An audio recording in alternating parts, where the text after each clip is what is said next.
Hey guys, welcome to our daily encounter.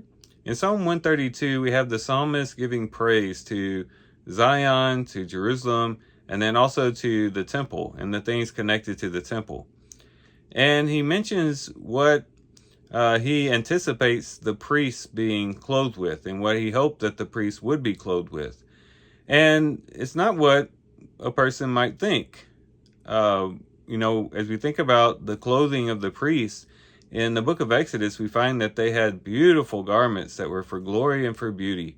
They had the breast piece with the rubies on it. They had the ephod made of gold and blue and purple and scarlet material. They had the gold chains. They had the onyx stones set in gold. They had the blue robes. They had the golden plate on the turban that said "Holy to Yahweh." Just a beautiful garment that really displayed holiness and glory and beauty. And you'd think the psalmist, in thinking about Jerusalem and Zion and the temple and the priests, would have those garments in mind when he talks about the priests being clothed. But he doesn't mention those. Twice he mentions something else.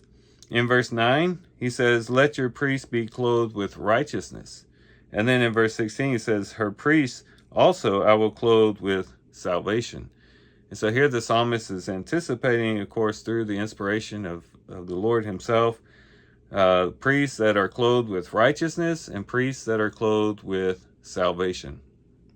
And however beautiful and glorious and wonderful those garments made of fabric back in the day were made of, however wonderful those were, how much better is it to be clothed with righteousness and to be clothed with salvation?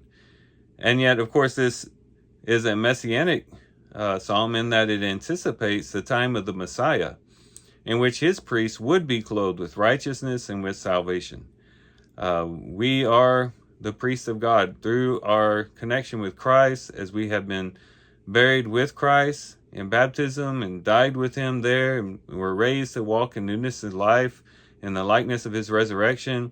In Galatians, we're told that we put on Christ, or we're clothed with Christ in our baptism, and therefore from that point on we are covered with Christ, and we're covered with his righteousness, and we're also covered with his salvation. And that's the best garment you can have. That's the best thing you can wear, is to be clothed with the righteousness applied to you through Jesus Christ and the salvation that is granted to you through his death, burial, and resurrection. And so let's be thankful today that the Lord has given us wonderful garments to wear.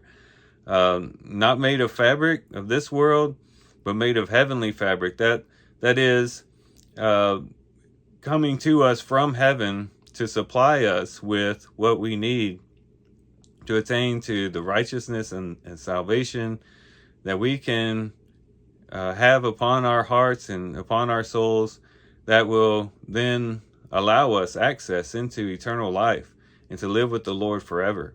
So let's be thankful for the Lord. Let's be thankful that we are clothed with Christ, and let's live a life that lives up to that clothing that we have, to live a life of holiness, righteousness, sanctification, so that we won't have these garments in vain.